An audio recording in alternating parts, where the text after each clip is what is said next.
Just make sure that everything's good. She should be good. Just give me a thumbs up. Thank you all. I know I said I was going to be gone this week. I'm actually going to be gone next week.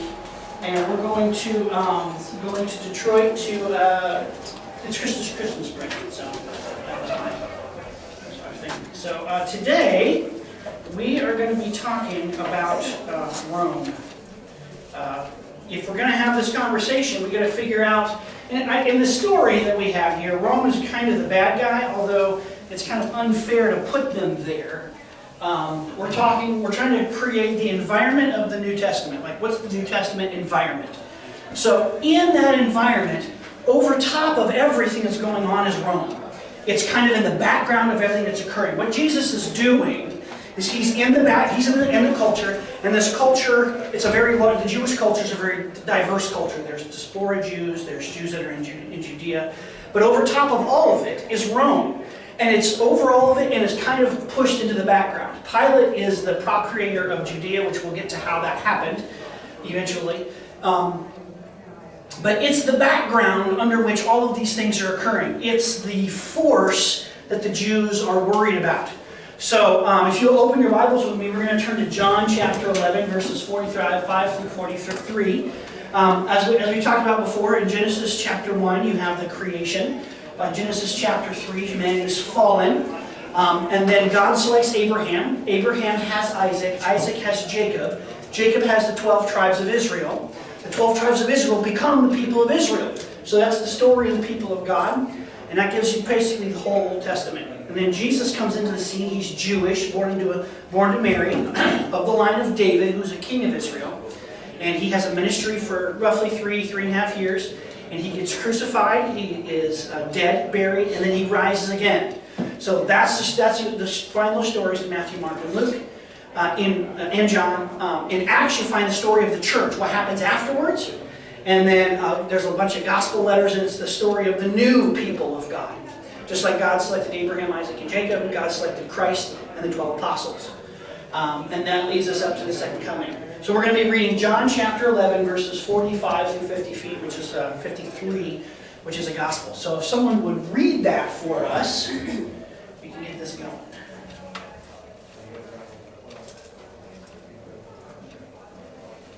Doesn't matter who. Therefore, many of the Jews who had come to visit Mary and had seen what Jesus did put their faith in him. But some of them went to the Pharisees and told them what Jesus had done. Then the chief priests and the Pharisees called a meeting of the Sanhedrin. "What are we accomplishing?" they asked. "Here is this man performing many miraculous signs. If we let him go on like this, everyone will believe in him, and then the Romans will come to take away both our place and our nation." Then one of them, named Caiaphas, who was high priest that year, spoke up. "And you know nothing at all. You do not realize that it is better for you that one man die for the people than the whole nation perish."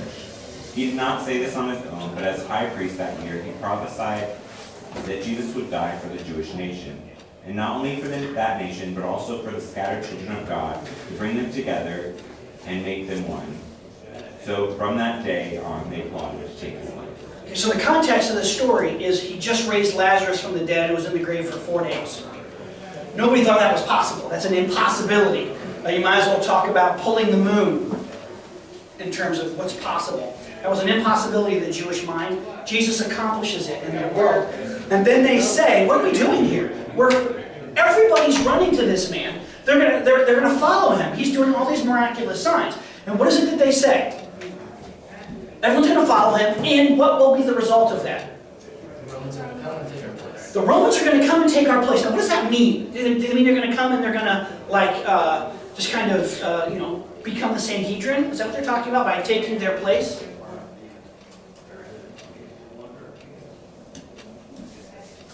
It meant eradicating them and removing them from Judea. That's the image in their mind. What they meant was not the Romans are going to replace them. It meant the Romans were going to go in, murder them all, and remove them. That was the fear that's in their mind. And John tells us this in the Sanhedrin. The Sanhedrin is terrified that all the people are going to follow Jesus.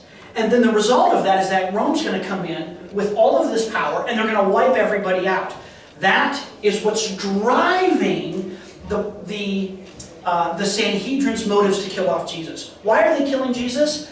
They're afraid that he's not the Messiah, but the people are going to think that he is the Messiah, right? Treat him like he's the Messiah, and then Rome's going to come in and they're going to wipe everybody out. Is this a founded claim or an unfounded claim? Is this a good idea? Is this a fair idea? Well, we're going to discuss that today. We're going to get into who was Rome? Why did they have this idea that Jesus becoming the Messiah was going to make all the Jews flock to him and then Rome would come and wipe them out? So we're going to talk about Rome today. So what we were so far was that the Jews had revolted against the Maccabees. By the way, or against the Seleucids. Here's the book I was telling you about. This is called The Day of Atonement. It's fairly relatively good. How are you doing in your reading? Still in the first chapter? Good. I haven't read anything since I talked to you. Okay, well, it's a novel about the Maccabean revolt. And it's written by a biblical scholar. David De Silva is a great scholar. So it's pretty accurate in terms of describing that worldview. So if you really want to know about the Maccabean revolt, this is a great place to start that information. So Rome was a city that was in Italy, and the rise of Rome is due to two main things. The Roman army and the Roman mentality, and then Roman engineering. Those two things combined together to create the empire that was Rome, which lasted, depending when you want to think it started, 400 BC, it lasted until 1453 with the fall of Constantinople to the Turks. So it lasted well over 1,000 years. Because the Byzantines actually called themselves Romans. And it was the eastern half of the empire that did fall. You good? All right, good. Thank you. Finally. Had to log into mine. I was helping Rosalind Turk out downstairs. She's having problems with Netflix. Okay, so how did they get this mentality? What are we talking about here? Well, in 390 BC, Rome got sacked by a tribe of Celts from France. You know where Italy is, the boot? Well, actually, for you guys, it would be like this, and here's France above it. Some Celts came down in 390 and sacked Rome, and they sat on the city for a while. And it scarred the population in a very extensive way. It scarred them so much that they said, we will do whatever it takes to not have that happen again. Whatever it takes to not get taken over by a foreign power, we will do that.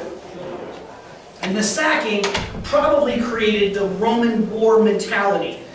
They subjugated a lot of other cities. For over 100 years, the Romans enacted sweeping military reforms. They reorganized the military. They reorganized everything.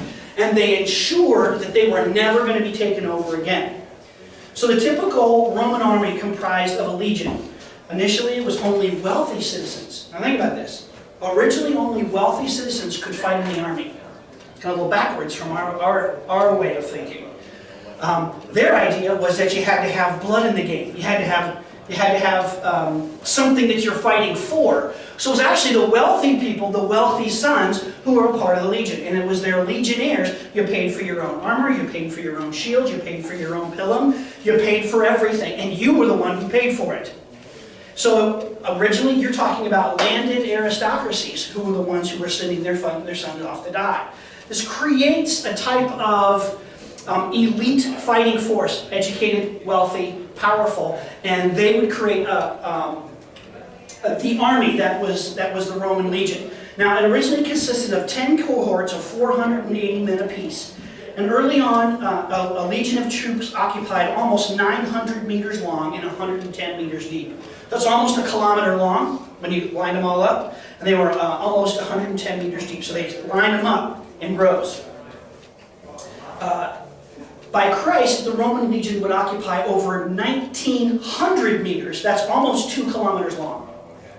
Almost 2 full kilometers long of troops all standing in line, and they were 200 meters deep. And that was one legion. When you put a legion into the field, that's what it got you. They had checkerboard formations, which made them extremely flexible. So to think of it like this. They had a legion here, a cohort here, and then another cohort here, and then another cohort here, and then another cohort here. And this created a checkerboard formation. What this created is it was extremely flexible. Alexander the Great had put together the phalanx, which was one long, deep square, and they had spears that would come out. Well, this maneuver of 480 men allowed these people to maneuver around on the flanks and allows them a lot more flexibility. This was part of what the Romans brought to the table, is they didn't, the phalanx had heavily armored guys with long spears that they fought like this, but they couldn't do much else. They have a big long shield, and you put it in the back of the man in front of you, and then you pushed. That was how you occupied space, and then you just used this big old long spear, and that was the Greek phalanx. The Roman had a pilum that they threw initially at the battle. Then they would draw their, by the way, the sword was actually on their right hand, and they would draw the sword. If you cross draw, what do you do to your buddy? Slice them. Right? When you draw like this, you draw it straight out. And they occupied, they had about a meter and a half of space for each soldier. And they stood this line, and they didn't slash like they do in movies, they stabbed. They were incredibly efficient, and that's what they were trained to do all day long. So this allowed them incredible flexibility, and it gave them an incredible ability to maneuver on the battlefield. The phalanx didn't stand a chance. This is what Alexander the Great used to conquer the Roman world. This is what the Romans, the known world, this is what the Romans used to beat the Greeks. That's one legion that Romans had like 15 to 20 legions. At any given time, 15 to 20 legions. So they had, I have a book at home on the Roman legions. They had upward of 100, but they kept naming them. And you belonged to that legion, and that was the legion that you belonged to. They were very loyal to it. Something I wanted to show you all. So here's the Roman Empire in 100 BC. Okay, this is how big Rome was. By 69 BC, they had conquered this. By 58 AD, they had conquered this. I have one more, which is 117. By 117, they had conquered all of this. So, in about 200 years, they had started off from relatively small, although this is not necessarily a small empire. They had started relatively small, but then they expanded it quickly. So the Roman legionary fortress, which I'm going to try to show us here, we'll get back to that in a second. Here we are. This is the Roman legionary fortress. It's not a great picture, is it? It looks better on my computer. This was the Castorum. And what it was is this was their fortress. Well, the Roman legion would march. They would march for a day's journey. Then they would stop, and every night they would construct this. It was the same thing everywhere. So if you were in a legion that was serving in Syria, you would build the same place that you built when you were in Spain or in Gaul. You knew where you had to go. If you were a soldier, you knew exactly where you were stationed. You knew where the horseman was. You knew where the head centurion was. They were the same for every legion. It was completely plug and play. So they built the exact same fortress. They would build this every night. So they wouldn't march until dark. They would march until a couple hours to dark. Then everybody would break out shovels. They'd dig entrenchments. They would put pillars, walls all the way around, even if it was stone. This is what they built every night when they marched. It demonstrated, this is an engineer's mind. I mean, this is what this is. This is what an engineer does. We're going to march until 4:30, and for the next hour and a half, we're going to dig in. Well, what does this prevent? Having this everywhere you go. That's true. That prevents confusion. Absolutely. You know exactly where you're going. Your weapon, your shield needs to be repaired. You know exactly where the tent is, where you got to go. It prevents ambushes. They tell stories of the Germans. They say, oh, intelligence says there's a Roman legion 10 miles down the road. We'll attack them at dawn. And they walk up at dawn and there's a city there. Yep. Whoa! Now, it's not like they would, but what they would do is the longer they stayed in one place, the more this would get fortified. So you might stay for the night and you just have a little bit of ditch and maybe a few things that are around. The dirt that you dug out would be part of what would become the wall. But that was it. And you did that for an hour and a half, 2 hours before you went to bed. And then you went to bed. And that was your Roman Castorum. This is, and we found them. There's places at Masada, which is in Israel. You can find the Roman Castorum. And you can see it. Now It's not this crude, it's actually almost like a little city.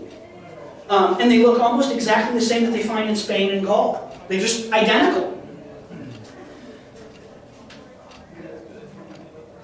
It was 10 to 15 acres, it was squared, it was leveled off, it was completely leveled. You knew exactly what you were going to get when you walked into it. So the sacking of Rome created a mentality that has never quite been replaced. And we'll move us back to 100 BC. War in Rome was not about small things. When you went to war against Rome, it was an all-out conflict. Remember the sacking by the Celts. It was our civilization is against your civilization. That's how it was. There wasn't this kind, like the way we think of war is we're going to go to war and we're going to fight over this little kind of strip of land. And this is going to be kind of we're going to try to achieve this. This is war that the Greeks understood. This is war that the Persians did. We're going to go over war over this tiny little thing. And so what you do is you attack a whole region, but what you really wanted was this tiny little strip of land that was going to be yours. And then you negotiate back and forth. Then when the fighting was done, you'd have what you had gone to war for. Rome didn't trifle with that at all. It's your civilization against my civilization, and I'm going to win. That was their mentality. They didn't fight with this idea of we're only going after this. They fought with the idea of we're going to have to destroy you. And the perfect example is Carthage. Carthage is situated here in North Africa. And who's heard of Hannibal? Who's heard of it? Hannibal is the guy who sent him and his elephants and his troops all the way around in here, ran around Rome, kept wiping out Roman legions, and guess what Rome did? They just kept rising up more people. So you wipe out a Roman legion, which he wiped out a couple, they would just rise up another group of people and then they'd send them after him again. And they wouldn't negotiate. Why wouldn't they negotiate? Because they don't do that. Because they don't do that. It's your civilization against my civilization. It's an all or nothing kind of a thing. So they fought, Scipio Africanus is the guy who fought Carthage to a standstill. They created a stalemate, but it was a stalemate for a short term. Rome was always kind of just, all right, now we're going to go on to the next war. There was a Roman senator who every time he stood up to speak on anything, he would stand up and say, before we get started, Carthage must die. That was his opening line for like 50 years. Before we get started on this thing, Carthage must go under. All right, so now we're going to talk about the aqueducts. That's how he started his speeches on everything. This tells us something about the mentality that they had. Okay? So in 146, the same year, they start another war, just the third Punic War against Carthage. Corinth, who was situated right there, decides to lead a rebellion of the Greek city-states against Rome. This same year, Rome sends two armies, one to deal with Carthage, one to deal with Corinth, one to put down the rebellion. They fought two wars on two different fronts against two different enemies, and they both ended in 146 BC. So when they came to Carthage, they had finally driven them in. Carthage was a maritime power, sat very close to the sea. When they had them all kind of bottled up in the city, Carthage said, okay, we're done, we quit. And Rome said, okay, if you want to quit, get rid of all of your weapons in the city, all of them. Carthage said, okay, we'll do that, we'll get rid of all of our weapons. They got rid of all of their weapons. Then Rome said, now you're going to move 10 miles inland. They're a maritime power. What does that mean? 10 miles inland. No more trade, no more navy. It's the death of your city. That is the end of your civilization. Carthage said, no way. And they started trying to reforge weapons. Well, by then, Rome had done what? Disarmed them. So they put the siege in place, took the city, killed off almost everybody, and sold the rest of them into slavery, completely depopulated the city, leveled it to the ground, knocked over the stones, knocked over the buildings. They didn't want anybody to live there ever again. And they sowed salt. That's the legend is they sowed salt into the ground to make sure nothing ever grew again. For about 100 years they repopulated it. So Carthage in the 2nd century AD is actually a Roman city. But they wiped it out. They demolished Carthage. The same year, against the Greek city-state of Corinth, Corinth had kind of rebelled. Corinth, by the way, Paul wrote the letter to the city of Corinth, right? Not the same people. Because Rome got a hold of them.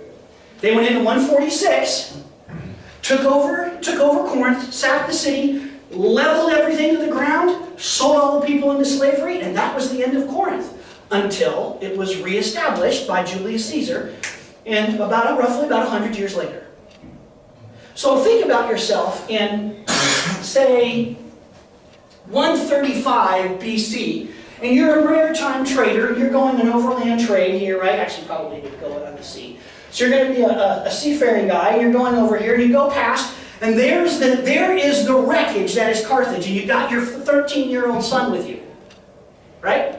And you're driving. Remember, these things take a while. It's not like this jet that's flying over. You got a couple days, or at least a couple hours where you can see it. Your son looks out and says, "Hey, Dad, what's all that rubble over there?" What are you going to tell him? That was Carthage. I went there a couple times. We used to stop off there. What did they do? How's it gone? Rome. Oh, well, what did they do? They decided to fight Rome. And Rome annihilated them. So when the Jews say in John 11:45, Rome will come and take away our place, that is not hyperbole. They're not speaking like, man, Rome's going to kill us all. Like some kind of wild, fanatic craziness. They had done it. You could see the ruins, you could walk past them and say, that's where Carthage was. They messed with Rome.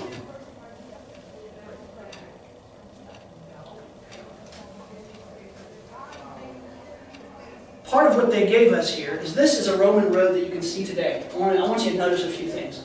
One, it's still functional. Right? Let's go drive around downtown Marion here, right? Let's go drive around downtown Marion and see how our roads stack up to this 2,000-year-old road. All right? It is still functional. What they tried to do generally is they raised it up and they tried to level it as much as they possibly could. Then they would put a slight drop on either side, because why? Drainage, let the water drain off into the ditch. And they would try to make it as straight as you could, so that when you walked on the road at any given place, you would stand on it, and for just about every direction you could look, it would be as straight as you could make it. What's that designed to do? They're not working their way around anything. Yeah. They like to keep things as straight as possible. I want to move an army quickly. Yep. If I have a legion in Gaul and there's a rebellion in Syria, we're getting them to Syria. Right. This is a Roman road. They were concerned about property rights. They were absolutely not concerned about that. Eminent domain was their big. Yeah. This is another Roman road here. Guys, it's still functional. I mean, you can see this thing is still working. And you can see how straight is that. Right?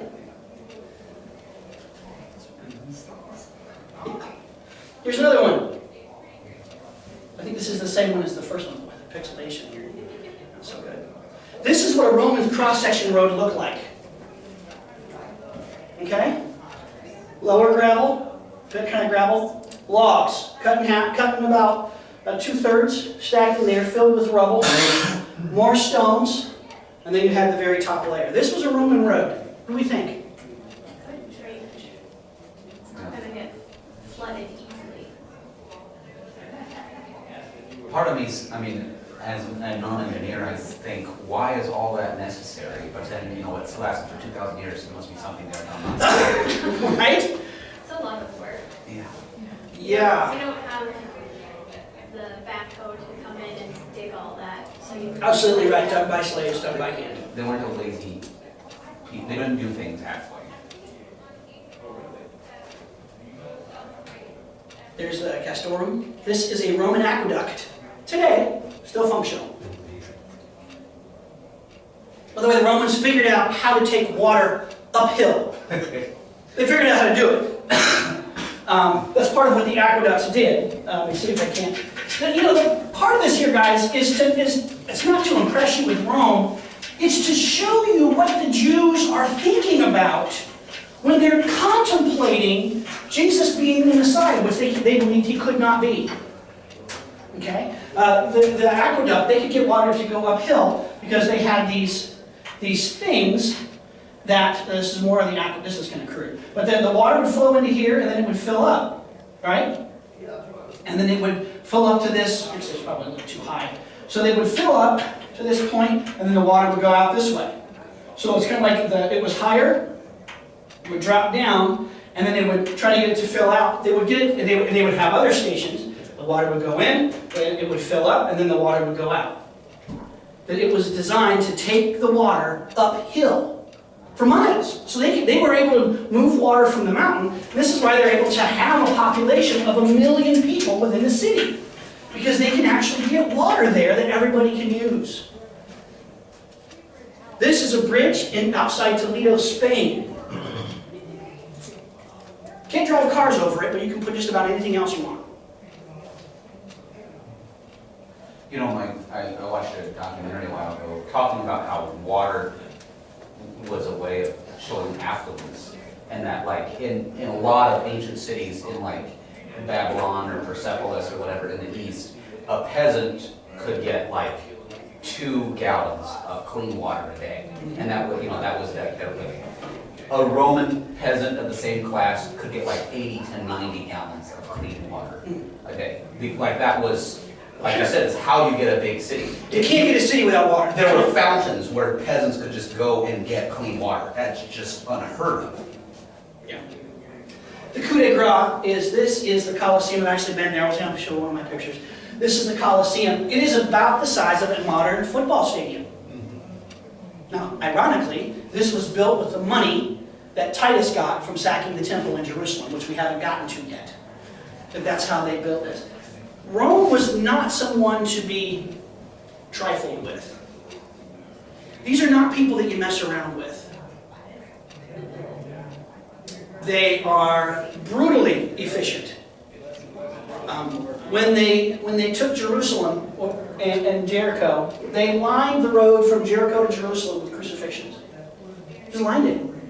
They took that efficiency about the roads and about the aqueducts and about the buildings. They took that efficiency and they applied it to death. Okay? These guys were good at it. Because they were good at building, they were brutally efficient at everything that they did. By the way, this isn't an efficient way to kill someone. This is an efficient way to scare everybody to death.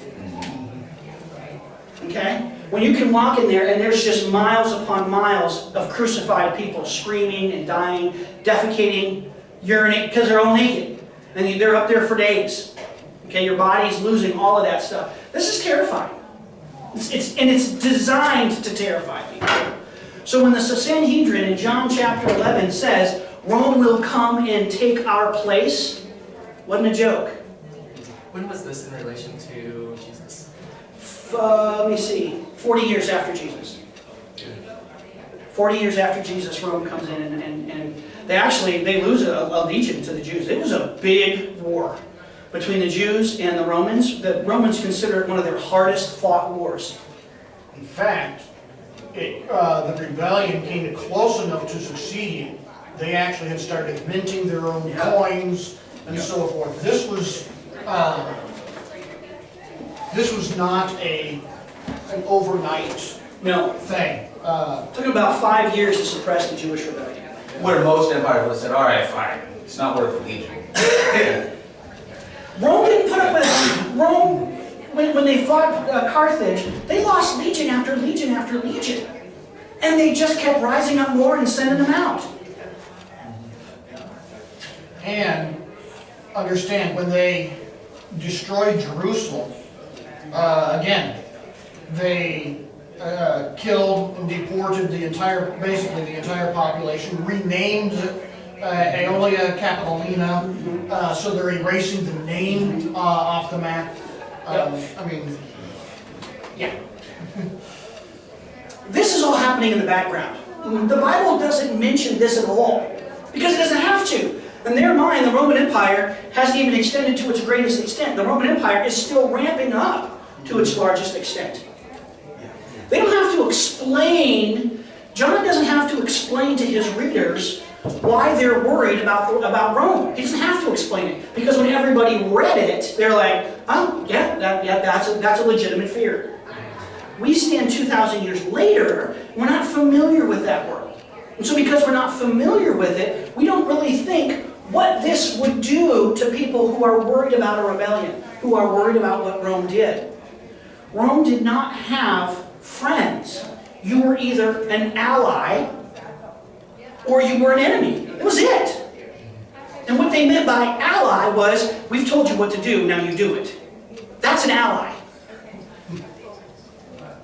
There's no partnerships, there's no buddies, there's no pals. Because remember, their whole mentality is our civilization against your civilization. It's our way of life versus your way of life, and we're not going to lose. It also gives insight into why Paul's Roman citizenship That's true. had great meaning, because that meant you had the backing of that group of people. You can't just get taken out and beaten, because these people are backing you. And over 80% of the people are not Roman citizens. So you were one of a very Paul's select group. family probably bought it, and they probably bought it at a very, very, very high price. Well, he was born in a Roman citizen's city, so he was automatically a Roman citizen because he was Tarsus. Tarsus. Just to kind of catch us up with where we're at, so you can kind of get the timeline here. Okay? How are the Jews able to get free? Well, Rome is on the ascension. Rome's kind of rising in power. Go back to our maps here. You can kind of see how this works. Rome, and by the time of the Jewish revolt, which is about 170 AD, they don't have any of this. This is all the Seleucid Empire. This is all the Ptolemaic Egyptian Empire. Rome is all the way over here. They're still not here yet. 146, it's 30 years before they've even had this Carthaginian, Athenian revolt. The Seleucids are here. This is where the Hasmonean revolt occurs. This is where the Maccabees occur. Okay? The Seleucids come in to try to take over the Ptolemies out of Egypt. They're fighting. Roughly the same time of the Maccabean revolt, 170s, 160s. Antiochus Epiphanes, the guy who kind of puts Menelaus in charge of Jerusalem, Antiochus Epiphanes is leading his troops in here. Rome sends a general, and you gotta understand, the Nile River is the breadbasket of the entire Roman world. They make the grain that feeds probably over half of this world. You control Egypt, you control the trade, you control how all this works. The Seleucids are on their way to take over the Ptolemies out of Egypt. Rome sends a general to talk to Antiochus Epiphanes. This is a Roman general talking to a king of the Seleucids. Rome says, you've done enough, you've showed the Ptolemies how bad you are, but we're done now. And the Seleucids said, no way, we're not done, we're going to keep going. And they said, if you keep going, we're going to go to war with you. Do you really want to go to war with us? And Antiochus Epiphanes said, well, now wait a minute. And the Roman general drew his sword, drew a circle in the dirt, and said, before you step outside that circle, you're telling me whether you're going to go to war with us or not. And Antiochus Epiphanes said, okay, we're done. End of the battle. And he left, and this is when he comes back through Jerusalem, and this is when he deposes, who was it he deposed? It was... Yeah, it's Jason. He deposes Jason, who takes over after Menelaus goes all crazy. He comes back, deposes Jason, puts Menelaus back in charge, and then he goes back. The Seleucids don't take over Egypt. Rome is still not here. Rome authorizes and says to the Jewish people, hey, we're buddies, we're pals. They make a pact with the Jews. And the Jews are more than happy to make a pact with them. Hey, so Rome says, the Jews are our friends. They call them friends and allies. What does that mean to the Roman mind? Calling a favor. You do what we tell you to do when you're good, right? What's happening here is the Seleucids are being atrophied, and Rome is making sure that they do. Rome's making sure they don't get a big injection from the Nile. They're making sure that the war doesn't get out of hand because they don't want to fight a major power. And the Seleucids do atrophy. And they do lose. And they're done by the end of the century. And Rome does come in under, how many heard of Mark Antony and Cleopatra? Right? It's about 100 years later. They come in and they take this over. The Hasmonean revolt is successful because they appeal to Rome at a time when Rome is ascending and these guys are waning and waxing. And they get that pseudo-independence. But you think Rome is going to leave this for long? Right? Rome is not going to leave this alone. By the 1st century BC, the Seleucid Empire has completely fallen apart. 145 to 120, the Seleucid Empire falls into civil war, and then by the end of the century, it's completely done. So that's how the Hasmonean revolt, that's how they were able to do what they did. It was a time when other empires are crumbling, Rome hasn't yet gotten there, and the context is ripe for Rome to come in, and then they have to deal with this. So what are our thoughts on this before we call it a day today? What are we thinking? You can't really like, right? You don't really want to have you and the family completely wiped out. Sure. I want to just hand over yourself and all your family to be killed. Yep. Any other thoughts on this? It reminds me almost of like the Union Army and General Sherman. Well, and like General Sherman, when he marched on Atlanta to burn Atlanta, they were like, "You can't do this." He's like, "Whoa, you were fine with sacking the cities in the north, and if these little towns along the border, even in the Confederacy, well, that's just the cost of war. But we're still going." We're like, "Whoa, you want?" It's like, "No, we're still going. You started this game, we're finishing it." And that was kind of Rome's thing. It's like, "Oh, there was a tribe of 30 people that came and sacked a little colony. We're going to destroy your entire civilization. Don't start things you can't finish." And it's like, it's like they played the same game everybody else did. They just didn't stop. They played better. They were better at it. Partly because of that engineering mindset. That mindset that it's specific and it's detailed and it's concerned with details. It's a detail-oriented thing, yeah. It's also enlightening into the biblical text. Take, for example, the resurrection of Christ. When the priests say, well, they're going to steal his body and say he rose from the dead. And Rome says, okay, take a guard. They never send one individual to go guard something. It's about 16. And then you pay off the guards to say, oh, we fell asleep. Given their temperament, no, you don't fall asleep. You fall asleep, you're dead. And so it's very enlightening in that this is the mentality, this is the brutality. This flimsy, oh, they fell asleep and stole, his body was stolen. It shows the absurdity of it. And yet, you do come across Jews today who still make such claims. If you understand the history, it's like, yeah, right. Anyone else? Thoughts on this? Yeah, John. It seems like everyone's like really on edge in this, like in this time, in this passage.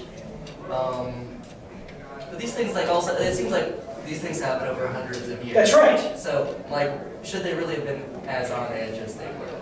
I don't know. Well, we're going to talk about Pilate because Pilate causes some trouble.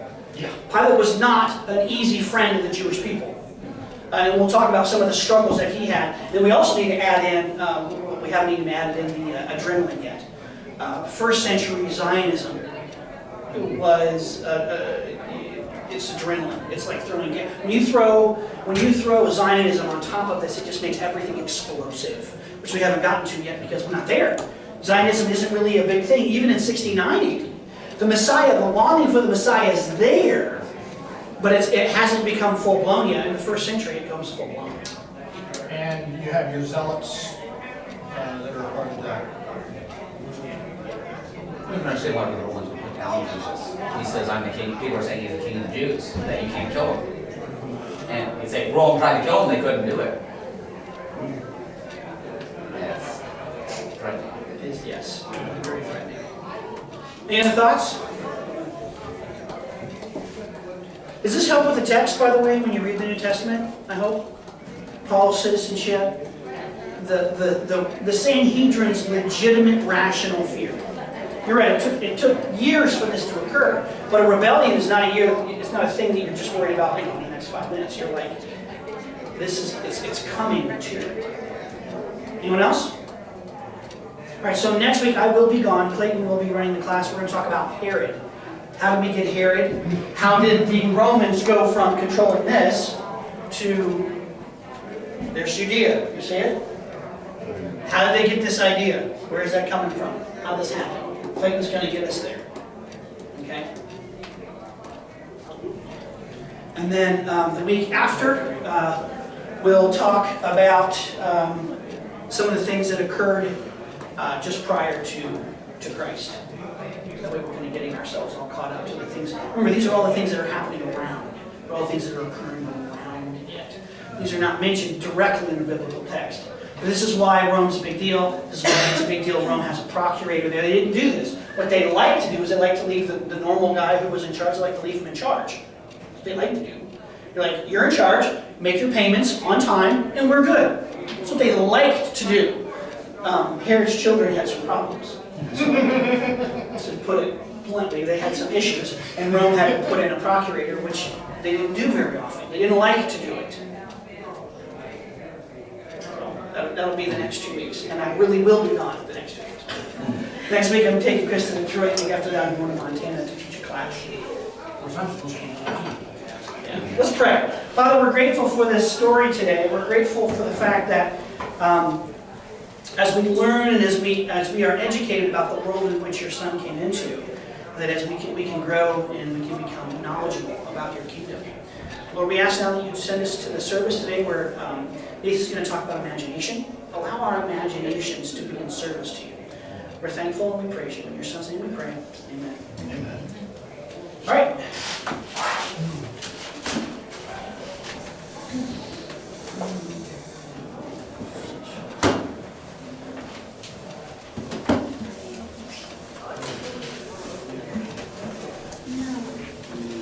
No.